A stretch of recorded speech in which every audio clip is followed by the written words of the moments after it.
पहला कलमा तय्यब ला इलाहा इल्लल्लाह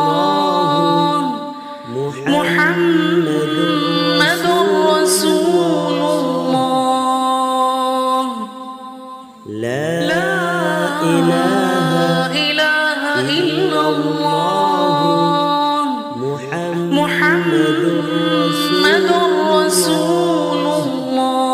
ভিডিওটি ভালো লাগলে লাইক, কমেন্ট, শেয়ার এবং চ্যানেলে নতুন হলে চ্যানেলটি সাবস্ক্রাইব করে রাখুন এবং পাশে আসা বেল আইকনটি অন করে রাখুন পরবর্তী নতুন ভিডিও পাওয়ার জন্য।